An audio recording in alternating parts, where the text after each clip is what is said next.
Shalom, apa kabar saudara-saudara semua? Kiranya saudara-saudara dalam keadaan sehat dan diberkati Tuhan dalam segala hal. Pada saat ini kita akan merenungkan firman Tuhan. Sebelum itu mari kita berdoa. Bapa dalam kerajaan surga, hamba-Mu dan teman-teman semua saudara-saudara akan merenungkan firman Tuhan. Kiranya Tuhan berkati hamba-Mu dan saudara-saudara semua untuk merenungkan firman ini sehingga menjadi kekuatan dalam kehidupan kami. Di dalam nama Tuhan Yesus Kristus, terpujilah Tuhan. Haleluya. Amin. Saudara-saudara yang terkasih dalam Tuhan, kita akan membaca firman Tuhan. Kita buka Alkitab kita dalam kitab Yohanes pasal 15 ayat yang ke-15. Oke, Yohanes pasal 15 ayat yang ke-15. Firman Tuhan berkata, perikopnya perintah supaya saling mengasihi. Firman Tuhan mengatakan, aku tidak menyebut kamu lagi hamba, sebab hamba tidak tahu apa yang diperbuat oleh tuannya. Tetapi aku menyebut kamu sahabat, karena aku telah memberitahukan kepada kamu segala sesuatu yang telah kudengar dari Bapa-Ku. Saya ulangi, aku tidak menyebut kamu lagi hamba, sebab hamba tidak tahu apa yang diperbuat oleh tuannya. Tetapi aku menyebut kamu sahabat, karena aku telah memberitahukan kepadamu segala sesuatu yang telah kudengar dari Bapa-Ku. Amin, firman Tuhan. Saudara-saudara yang terkasih dalam Tuhan, kita telah mendengar firman Tuhan. Di sini dikatakan bahwa Yesus yang berkata di sini, seperti Yesus mengatakan kepada saudara dan saya, aku tidak lagi menyebut kamu hamba, tetapi sekarang aku menyebutmu sahabat.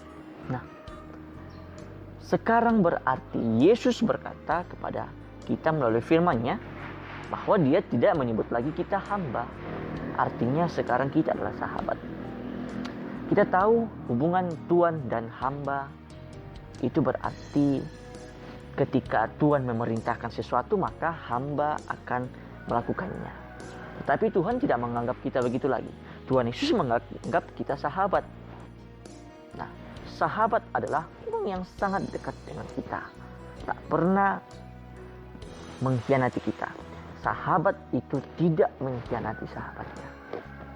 Jadi, saudara-saudara yang terkasih dalam Tuhan, ingatlah bahwa firman Tuhan mengatakan di sini dikatakan ayat 15, aku tidak lagi menyebut kamu hamba, sebab hamba tidak tahu apa yang diperbuat oleh tuannya. Tetapi kita disebut oleh Tuhan Yesus adalah sahabatnya. Karena setiap Tuhan Yesus berkata, Tuhan Yesus menyampaikan apa yang ia terima dari Bapanya. Jadi saudara-saudara yang terkasih dalam Tuhan, di sini artinya kita tidak pernah sendiri. Kita tidak pernah sendiri dalam menjalani hidup ini. Bahkan dalam keadaan kita seorang diri di dunia ini, tanpa keluarga lagi, tanpa teman, orang tidak mengenal kita, ingatlah masih ada satu sahabat kita. Di sini dikatakan bahwa siapa yang membaca firman ini berarti dia membaca bahwa aku tidak menyebut kamu. Maka kamu, setiap orang yang membaca di sini berarti di firman ini tertuju padanya. Orang jahat membaca firman ini, kamu, maka dia adalah sahabat Yesus. Orang berdosa membaca firman ini, dikatakan Yesus mengatakan, aku tidak lagi menganggap kamu hamba. Kamu, berarti yang kamu dimaksud di sini adalah orang yang berdosa tadi. Nah, berarti Tuhan Yesus itu sahabat bagi orang-orang berdosa. Nah, firman Tuhan mengatakan bahwa kalau kita bergaul dengan pendusta, maka kita menjadi pendusta. Kalau kita bergaul dengan orang yang pemarah, berarti kita jadi pemarah. Nah, lantas mengapa firman Tuhan ini mengatakan demikian? Nah, firman Tuhan berkata begini. Kita baca di Yohanes pasal 15, masih pasal 15, ayat yang ke-14. Di sini dikatakan, kamu adalah sahabatku jikalau kamu berbuat apa yang kuperintahkan kepadamu. Nah, ternyata untuk menjadi juga sahabat Yesus Kristus harus menuruti firman Tuhan. Firman Tuhan atau perintah-perintah dalam firman Tuhan ada banyak. Ada firman Tuhan menyatakan bahwa sebarkanlah firman Tuhan mulai dari Yerusalem, Samaria, seluruh Yudea, bahkan sampai ke ujung bumi. Artinya, menyebarkan firman Tuhan dari dalam diri. Yerusalem berbicara tentang diri orang itu, diri kita sendiri. Dan menyebarkan firman dari diri sendiri, selingkungan kita, sampai ke ujung bumi. Perintah Tuhan, hukum Tuhan, kasihilah Tuhan Allahmu dengan segenap akal dan budimu.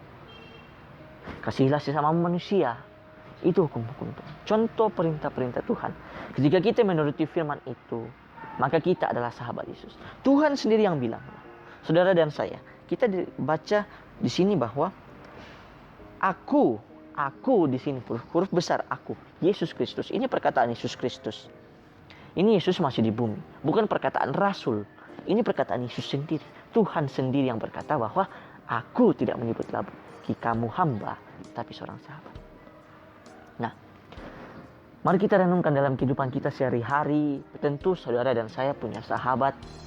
Sahabat yang selalu setia menemani kita. Kadang kita susah, dia masih ada.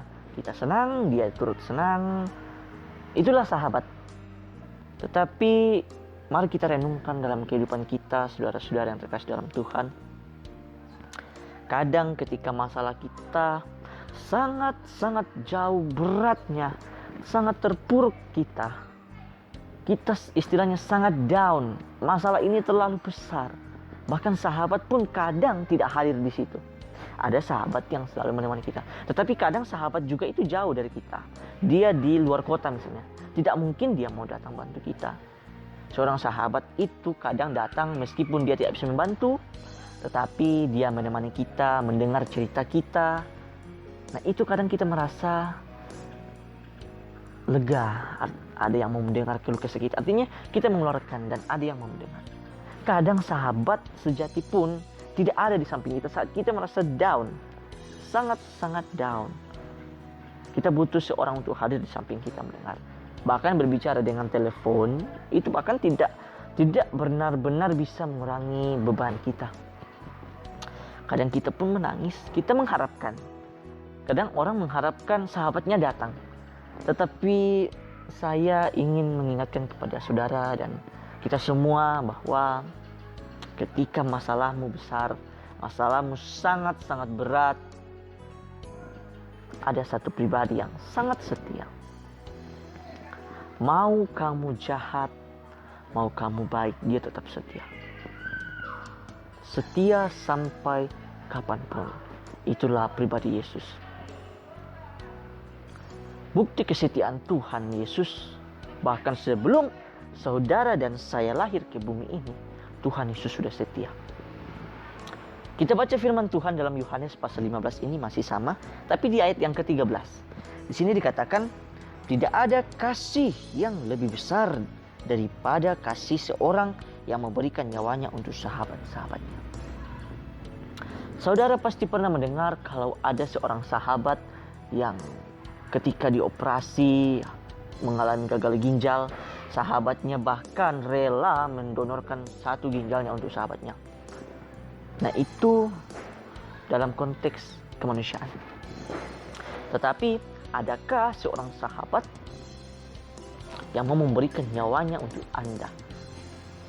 Kadang kita melihat di film-film ada seorang yang misalnya mau ditembak, dia menghalangi supaya sahabatnya tidak mati.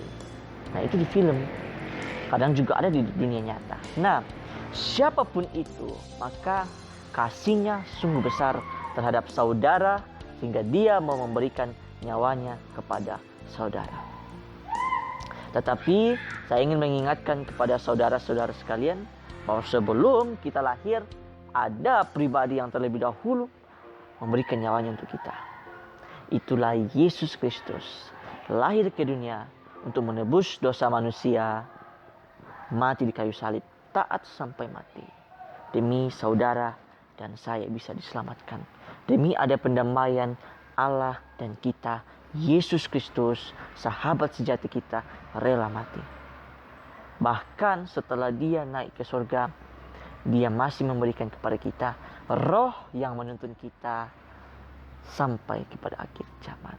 Jadi mari saudara-saudara semua dan kita semua merenungkan bahwa ketika kita terpuruk, ingatlah Yesus Kristus tetap setia, karena dialah sahabat yang paling setia. Tuhan Yesus memberkati firman-Nya. Amin.